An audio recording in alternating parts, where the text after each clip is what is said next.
Before we begin this video, I recommend that you visit google.com and search for dinardata.com. This website is a great resource for the latest updates on Dinar Guru news, all conveniently located on one page.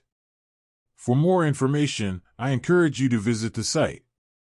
Alak says we're going to enhance the confidence in the dinar. Remember what Sadani said. He warned the citizens twice at least, to be careful with your dinar. Don't get rid of it. It's going to be stronger. Openly, the two big guys, Iraq Prime Minister and Iraq Central Bank Governor, has told the citizens, we're going to bring value. Unfortunately, it is everywhere. Protests are happening in Jordan, Turkey, Iraq. For those of us invested in the Iraqi dinar, we're definitely paying attention to what's going on over there in Iraq because it could have an effect on the Iraqi dinar if we can't get things calmed down. We'll keep an eye on it and see what happens. Tensions are soaring in Iraq following the reported death of Hezbollah leader Hassan Nasrallah. Thousands of angry Iraqi demonstrators converged on the U.S. Embassy in Baghdad, where they attempted to storm the compound, clashing with security forces armed in riot gear. Their fury has added to the growing unrest in Baghdad, where the situation has become increasingly volatile. In response to the escalating crisis, security measures have been significantly ramped up in the city's fortified green zone, but protests continue to intensify as anger spreads.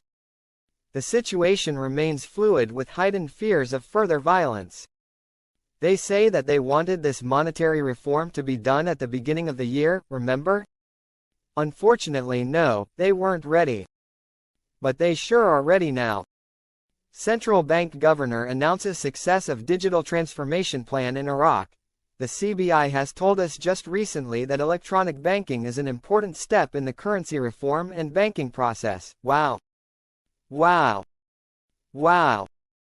I do not think he is saying final success, only that there is good success so far. We were told the goal is about 80% of the working citizens. Quote, it clearly indicates the success of the digital transformation and electronic payment plan, and the percentage rose from 20% a few years ago to 48.5%, KDP mortgage census to apply Article 140 to return displaced Kurds.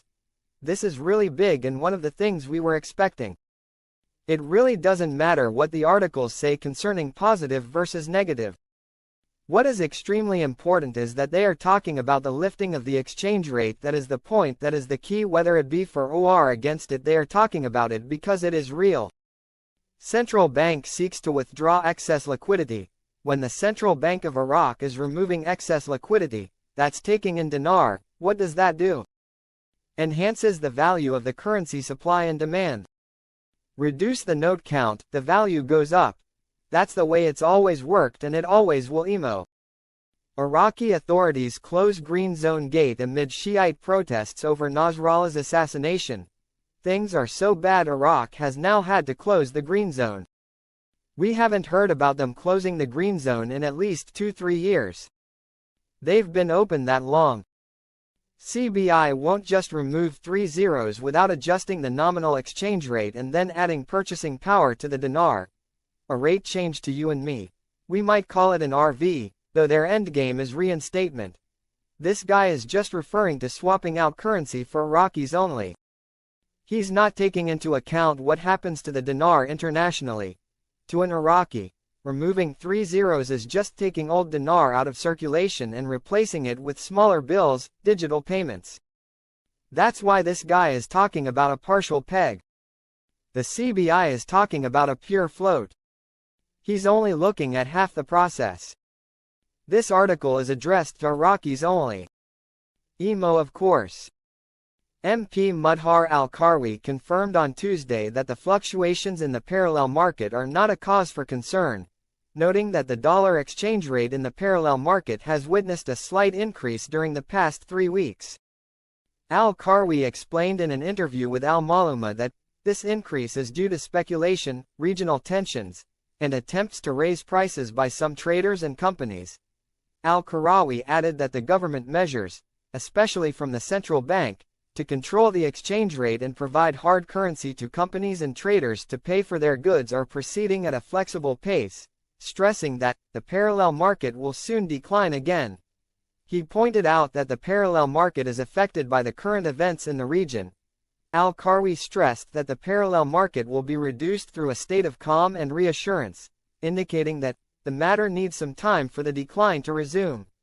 It is noteworthy that the parallel market has recently witnessed a slight increase in its prices, which has raised concerns that this is the beginning of a significant increase, and thus direct pressure on the markets and an increase in the prices of materials. Especially U.S. Secretary of State Anthony Blinken revealed on Monday new details regarding the agreement between Baghdad and Washington to end the international coalition's missions in Iraq, including working on bilateral security arrangements that allow for the preservation of the security partnership between